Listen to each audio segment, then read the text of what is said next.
Good morning friend. मैं मोहित नायक आप लोगों के लिए लेकर आया हूँ एमपी बोर्ड क्लास 10th का मैथ।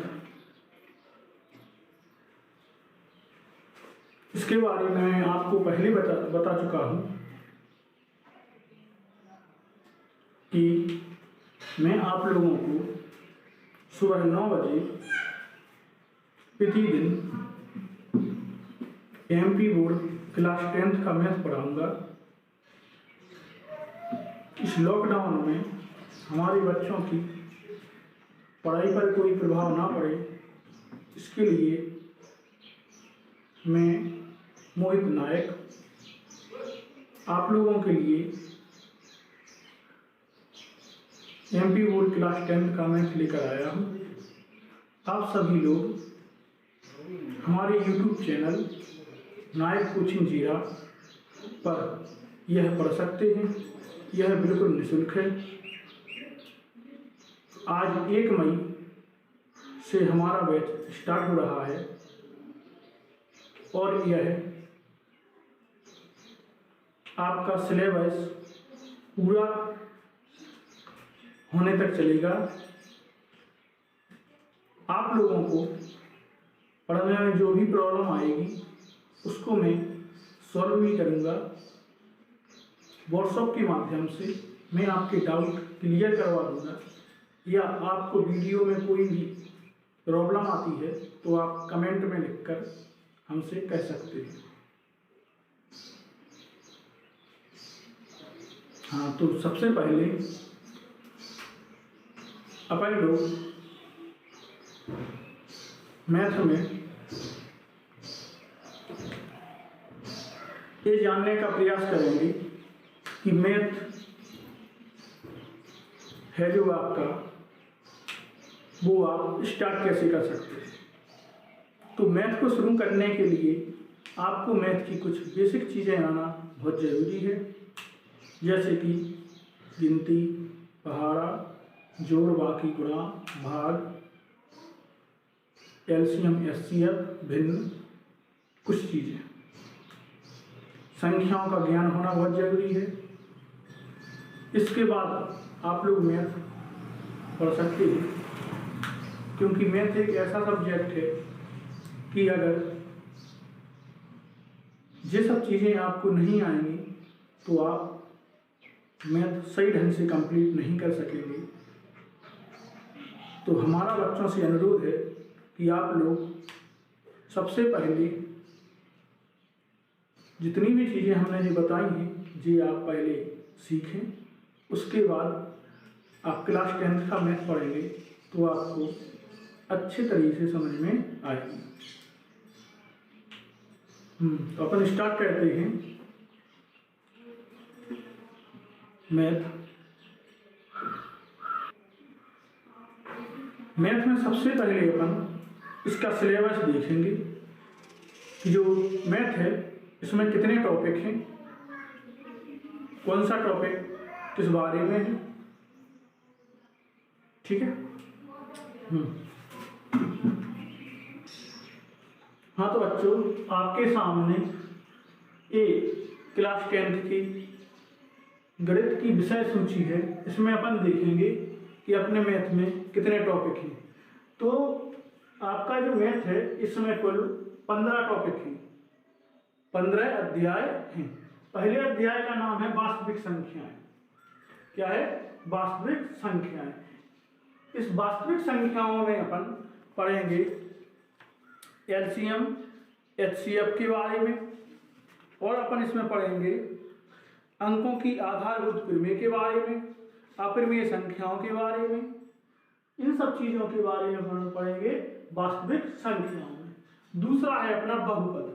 बहुपद में पढ़ेंगे अपन बहुपदों के शून्य ज्ञात कैसे करते हैं, या जो गुणनखंड विधि होती वो अपन किस प्रकार से करते हैं। ठीक है। और जो भाग होते वो किस प्रकार से करते। इनके थोड़ी भाग अलग से होते हैं, जो अपन के नॉर्मली वाले भाग होते हैं वे नहीं, दूसरे वाले होते हैं। ठीक। तीसरा है 2 चरों वाले रैखिक समीकरण।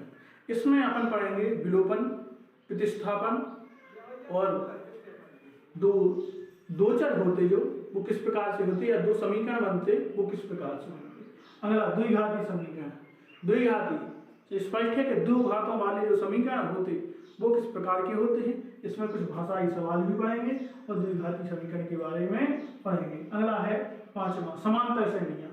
समांतर श्रेणियों में अपन पढ़ेंगे जिस प्रकार से किसी भी चीज की समांतर रेखा होती, जैसे कह सकते हैं अपन 2, 2 के बाद 4, 4 के बाद 6, 6 के बाद 8। माने कहा जाए कि इसमें जो अपन का गैप है वो बराबर आ रहा है, 2, 4, 6, 2, 2 का गैप, तो क्या एक समांतर श्रेणी हो गई।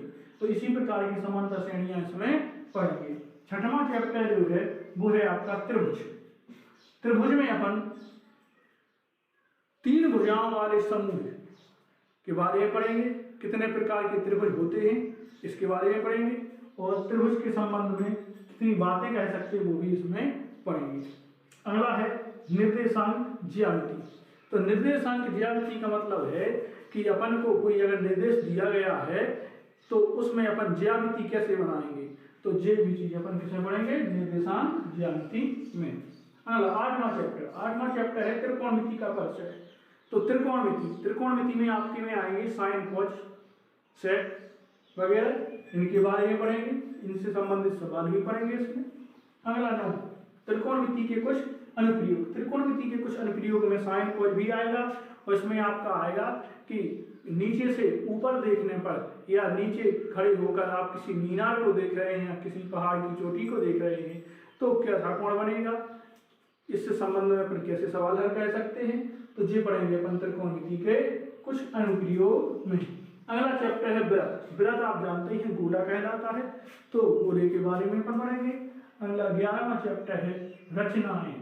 तो रचनाएं कहलाती हैं अपन किसी भी कोई भी आकृति बनाते हैं तो उस आकृति को बनाने के लिए आप कहाँ से शुरू करते हैं वो आकृति में आप फिर क्या करते हैं। तो इस प्रकार का विस्तृत वर्णन या आकृति आपने किस प्रकार से बनाई उसका अपन पढ़ेंगे रचनाओं में।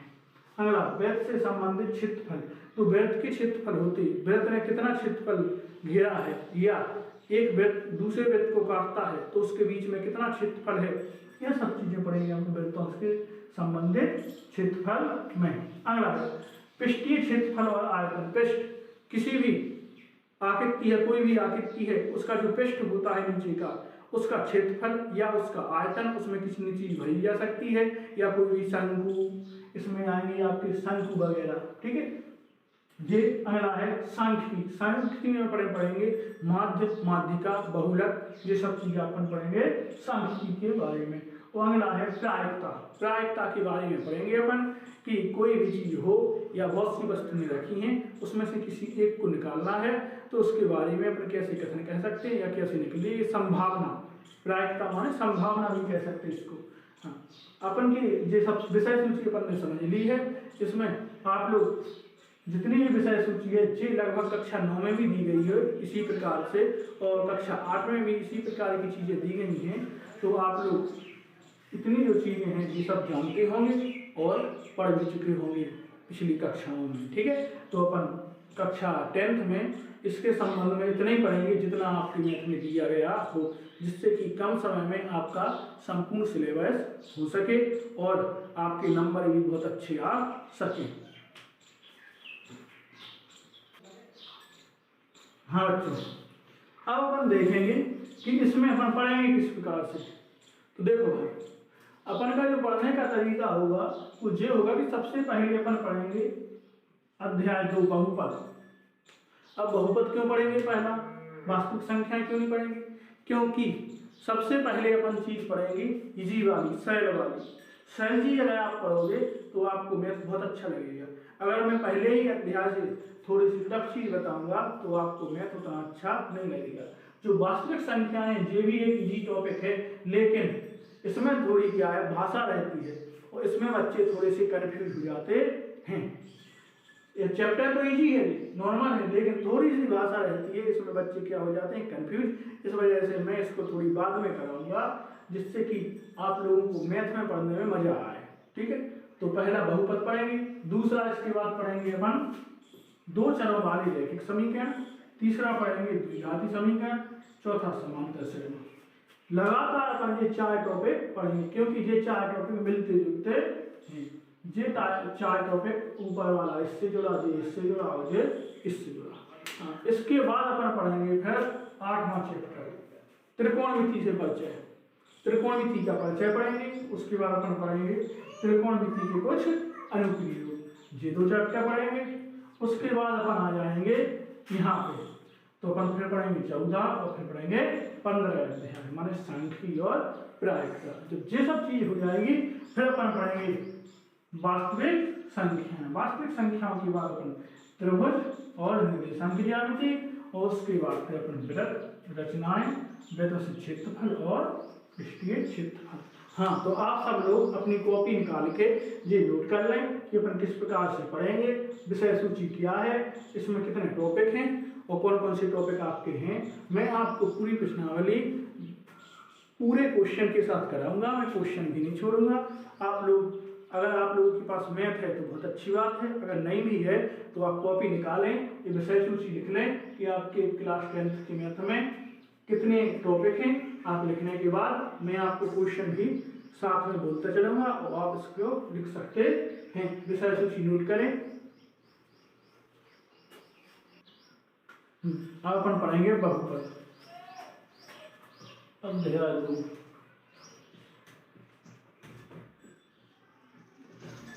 जिसका नाम क्या है, बहुपद। देखो बहुपद आप क्लास 9 में पढ़ चुके हैं, तो इसकी परिभाषा वगैरह के बारे में तो बताना जरूरी है नहीं, क्योंकि आप क्लास 9 में पढ़ चुके हैं। बहुपद इसमें आपको मिलेगा, आपने कक्षा 9 में ये भी पढ़ा था कि देखिए बहुपद क्या होते हैं, द्विघाती बहुपद क्या होते हैं, त्रिघाती बहुपद क्या होते हैं। ठीक है, अब अपन देखेंगे 2.1 का पहला सवाल। 2.1 में जो पहला सवाल है वो है आप लोगों का कि किसी बहुपद px के लिए y बराबर px का ग्राफ नीचे आकृति 2.10 में दिया गया है। प्रत्येक स्थिति में px के शून्यकों की संख्या ज्ञात कीजिए। तो 2.1 में पहला सवाल है, आपको आकृति दी गई होंगी, उसमें आपको px के शून्य ज्ञात करना है कि px में कितने शून्य दिए गए हैं। तो देखो भाई, आकृति 2.1 का पहला सवाल है, पहली जो आकृति है वो इस प्रकार से है, जी है ग्राफ।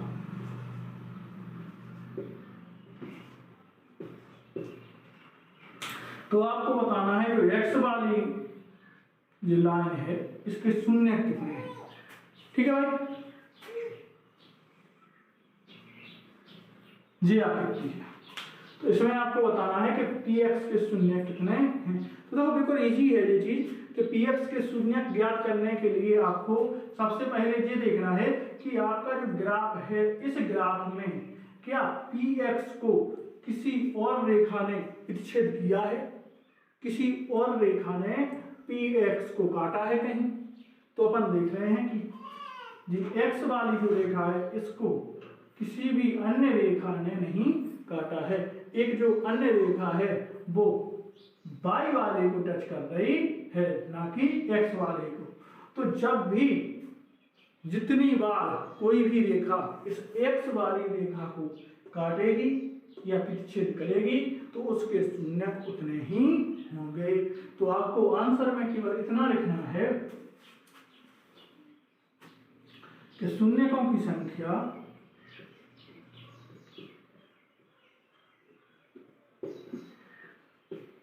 कितनी है, 0 है।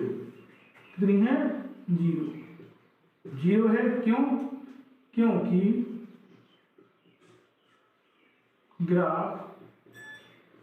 जो ग्राफ है वो x अक्ष पर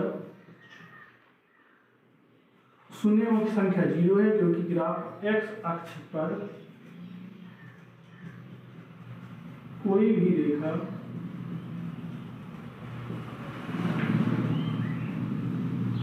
प्रतिच्छेद नहीं करती। क्या है कि x अक्ष पर कोई भी रेखा प्रतिच्छेद नहीं करती है, इसलिए इसके शून्यकों की संख्या कितनी है, शून्यकों की संख्या 0 है। अगला दूसरा क्वेश्चन जो है, दूसरे क्वेश्चन में भी आपको एक ऐसे ग्राफ है, दूसरा ग्राफ देखेंगे।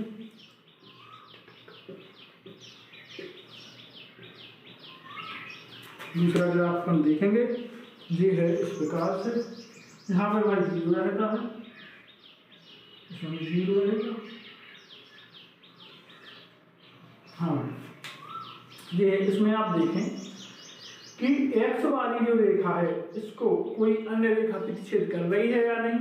तो अपन देख रहे हैं कि यहाँ पे एक जो अन्य रेखा है ये इसको यहाँ पे प्रतिच्छेद कर रही है। तो इसमें अपन लिख सकते हैं कि शून्यकों की संख्या कितनी है, शून्यकों की संख्या है 1। क्यों? क्योंकि ग्राफ x अक्ष पर एक बार प्रतिच्छेद हो रहा है, या कोई रेखा इसको एक बार प्रतिच्छेद कर रही है। तो इसमें लिखेंगे अपन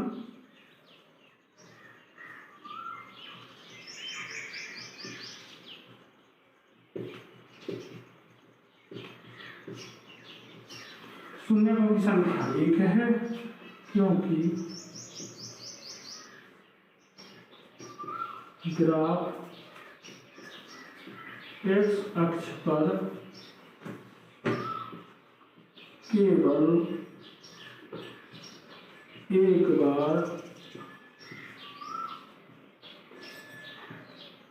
प्रतिच्छेद हो रहा है।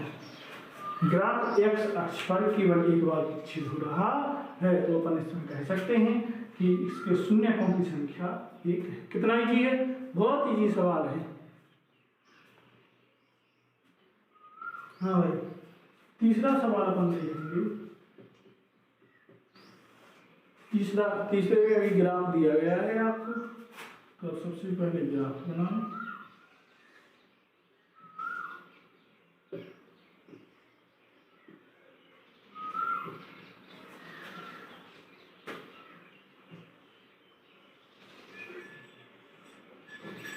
इस प्रकार से अपन को पता है कि शून्यकों की संख्या ज्ञात किस प्रकार से करते हैं।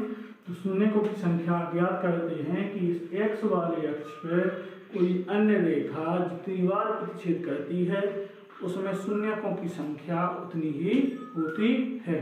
तो इसको शून्य कितनी बार प्रतिच्छेद करना है, एक यहाँ पे, एक यहाँ पे और एक यहाँ पे, 1 2 3। तो कितनी बार प्रतिच्छेद कर रहा है, 3 बार प्रतिच्छेद कर रहा है। तो इसमें अपन लिख सकते हैं कि शून्यकों की संख्या कितनी है, 3, क्योंकि x अक्ष पर 3 बार प्रतिच्छेद हो रही है रेखा।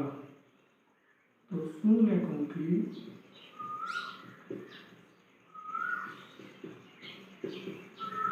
संख्या 3 है, क्योंकि ग्राफ x अक्ष को 3 बार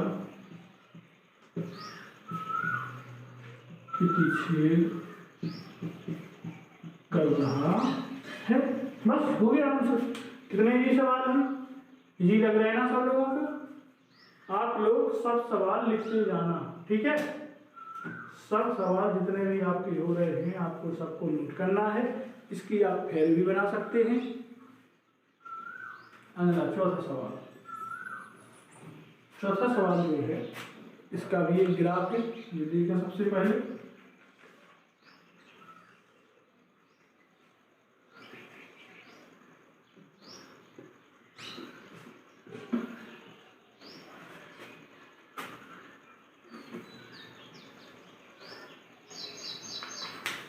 हाँ भाई, ये ग्राफ, इसमें आप लोग बताएं कि शून्यकों की संख्या कितनी होगी। तो शून्यकों की संख्या अपनी होगी 2, क्योंकि कोई अन्य रेखा इसको 2 बार, एक यहाँ पे और एक यहाँ पे 2 बार प्रतिच्छेद कर रही है। तो हम लिख सकते हैं कि शून्यकों की संख्या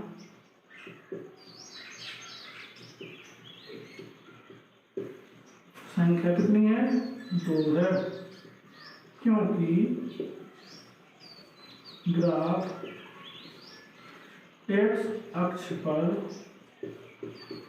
कितनी बार प्रतिच्छेद हो रहा है, 2 बार प्रतिच्छेद हो रहा है।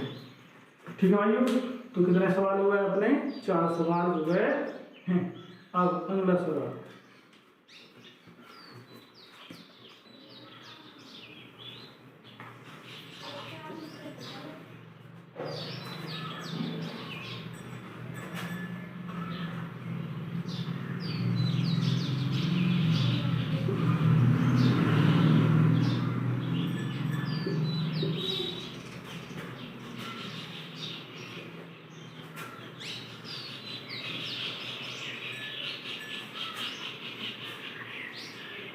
देखो ये आपका 5वां ग्राफ। इसमें अपन देखेंगे कि x अक्ष पर कोई अन्य रेखा कितनी बार प्रक्षेप कर रही है। तो एक यहाँ पे, एक यहाँ पे, एक यहाँ पे और एक यहाँ पे। तो कितनी बार प्रक्षेप कर रही है? 4 बार प्रक्षेप कर रही है। तो इसमें अपन लिख सकते हैं कि शून्यकों की संख्या 4 है, क्योंकि ग्राफ x अक्ष पर 4 बार प्रक्षेप हो रहा है। ठीक है, आप लोग लिख लेंगे, तो सब लिखने की जरूरत नहीं है, आप लोग लिख सकते हैं, हमें पता है आप लोग इतने होशियार हैं। ठीक है, मन लगा के कृपया पढ़ें। छठवां ग्राफ जो है वो इस प्रकार से है।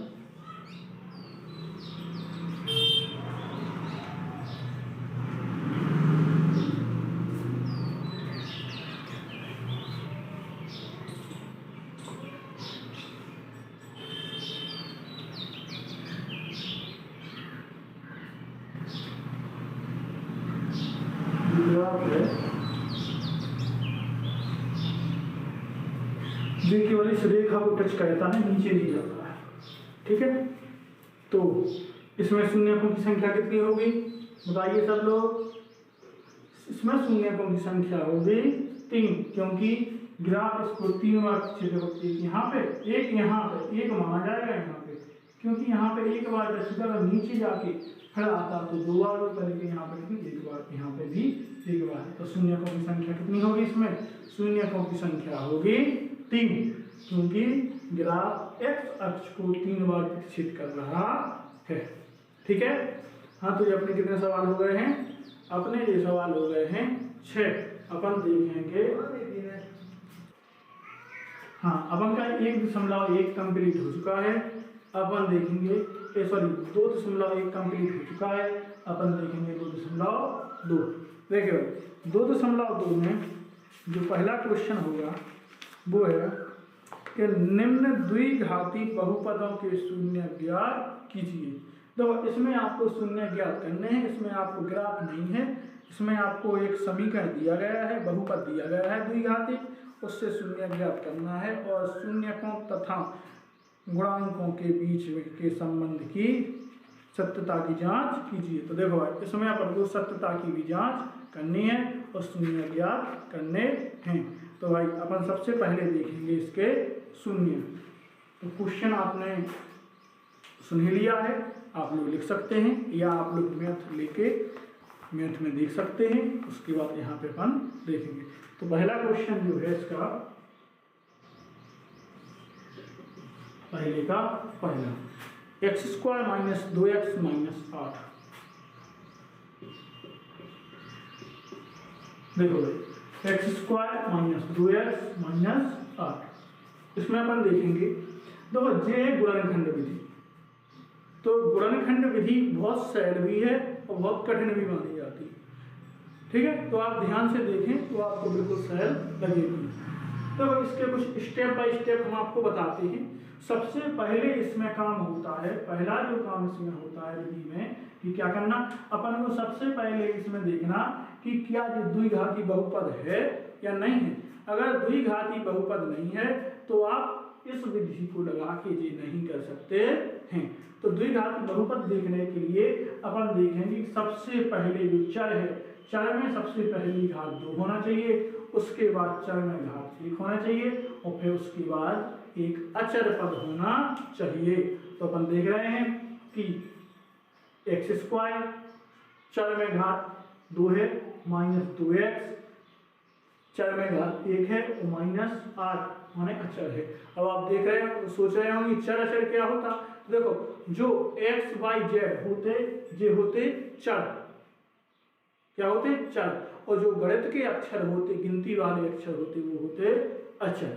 ठीक है, तो सबसे पहले देखना है कि बहुपद क्या है, द्विघाती है या नहीं है। तो अपन देख रहे हैं कि जी वाला बहुपद कैसा है, द्विघाती बहुपद है।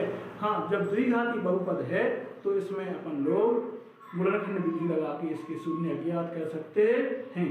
तो दूसरा पॉइंट क्या होगा, दूसरा पॉइंट अपना होगा कि इस विधि को किस प्रकार से कहते हैं।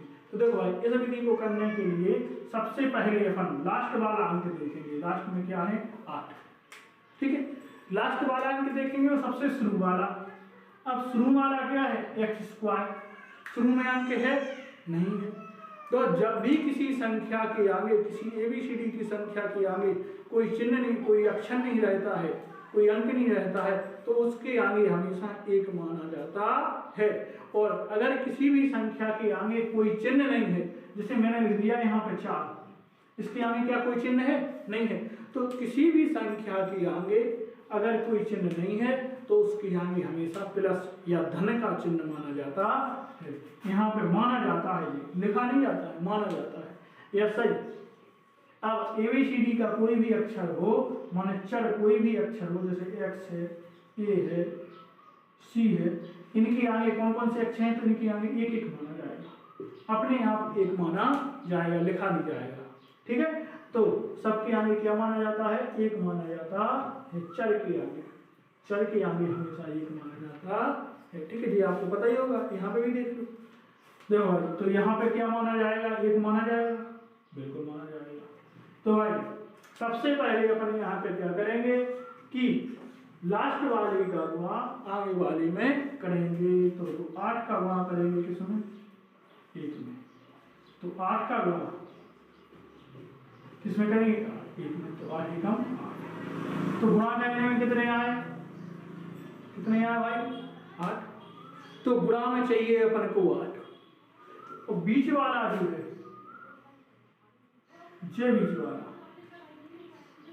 ये बीच वाला जो है ये कितने हैं, -2x।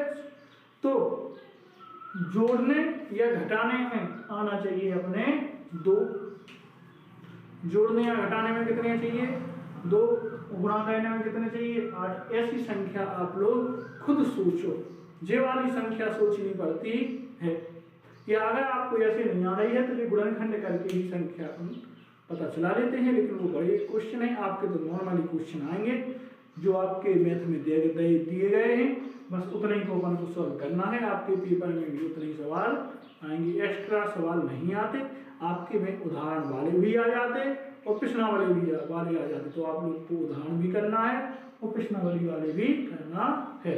ठीक है, तो सोचो संख्या। तो अपन ने संख्या सोची 4 दूना 8, और 4 में से अगर 2 जाएगा तो कितने बचेंगे, 2 बचेंगे ना। अपन को कितने चाहिए थे जोड़ने या घटाने में, 2 चाहिए थे, तो 2 भी मिल गए। तो गुणा करने में 8 चाहिए थे, तो ये भी मिल गए। बस संख्या आपने देख ली। तो देखो ये बनाना नहीं है, ये तो मैंने बना दिया था आपको समझाने के लिए। ठीक है भाई,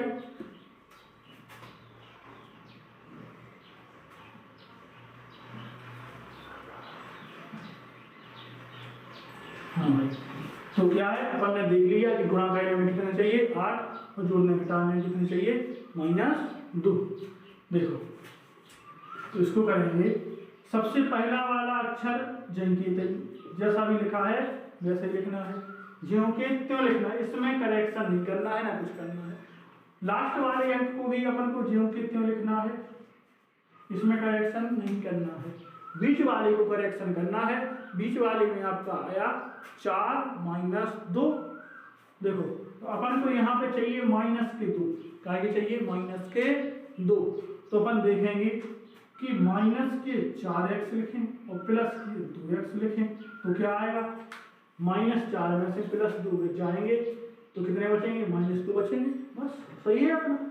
4 दूना 8 भी हो रहा है, जो अपन ने पहले देखा था, और -4 में से +2x जाएंगे तो कितने बचेंगे, -2x ही बचेंगे। माने अपनी बात सही है। तो ये अपना इतना हो गया। जब पहला स्टेप आप कर लेंगे उसके बाद आपको दूसरा स्टेप ये करना है कि आपकी संख्याएं कितनी हो गई, 1 2 3 4, 3 थी तो कितनी हो गई 4।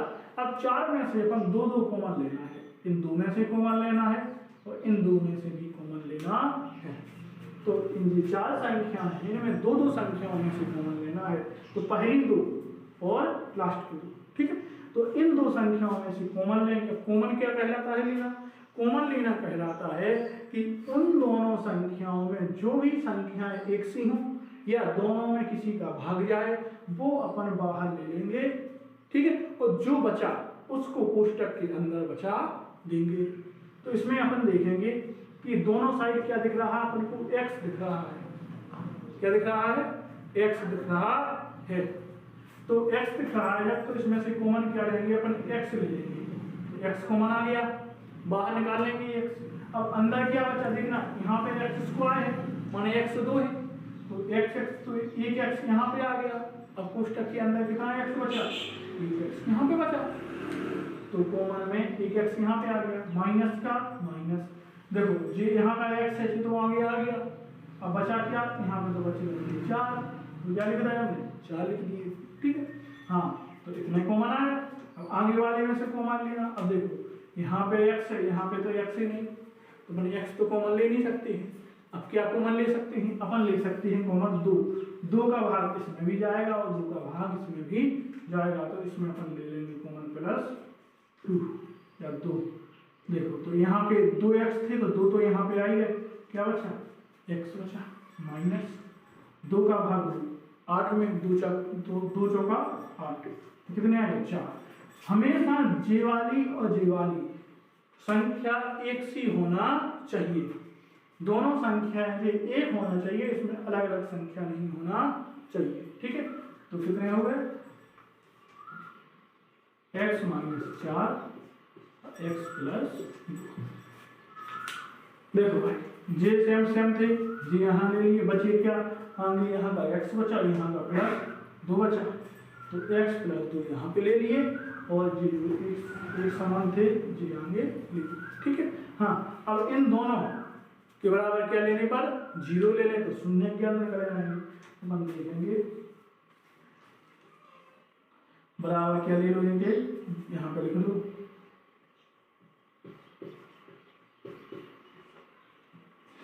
चाहे अपन यहाँ पे इसको px मान सकते, क्या मान सकते px बराबर में लिख सकते सर,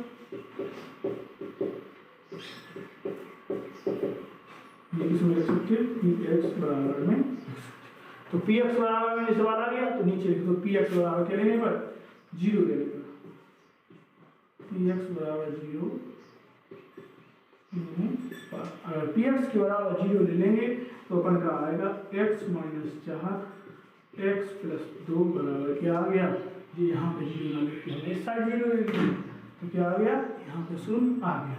अब एक बार इसके बराबर 0 मान लो, एक बार इसके बराबर 0 ले लेंगे तो क्या होगा x - 4 बराबर 0, तो x बराबर कितना निकलेगा, माइनस के 4 है बराबर के इस साइड जाएंगे तो काय हो जाएंगे प्लस के। जब भी कोई संख्या बराबर के इस साइड से इस साइड जाती है तो वो अपना चिन्ह चेंज कर देती है। ये माइनस का है इस साइड जाएगा हो गया प्लस का, अब कहना साहब प्लस तो लिखा ही नहीं, तो प्लस हमने अभी हल बताया था आपको कि आगे किसी भी संख्या के प्लस लिखते नहीं है, माना जाता है। अब आगे लिखेंगे क्या x + 2 बराबर 0, तो x + 2 बराबर 0 लिखेंगे। अपन को पता है कि इसमें क्या करना है, इसमें करना है कि इस 2 को इस साइड ले जाना है, तो इसका चिन्ह चेंज हो जाएगा तो क्या कहलाएंगे -2। तो px के शून्य कितने निकल आए, 1 4 और 1 -2 निकल आए। अब करना है अपन को इसकी उत्तर की जांच, तो सबसे पहले आप लोग जी नोट कर लें, फिर अपन करेंगे इसकी जांच। देखो भाई अपन को करना है इसकी जांच, तो जांच के लिए टाइम हो रहा है आज, तो आज अपन इसकी जांच नहीं करते हैं। अपन इसकी जांच कल कंटिन्यू करेंगे।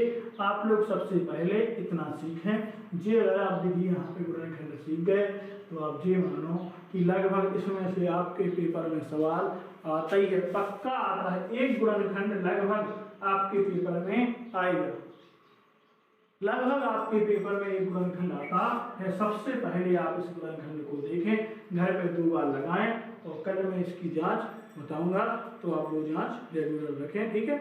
और आप लोग अपने घर पे पढ़ाई रेगुलर रखें।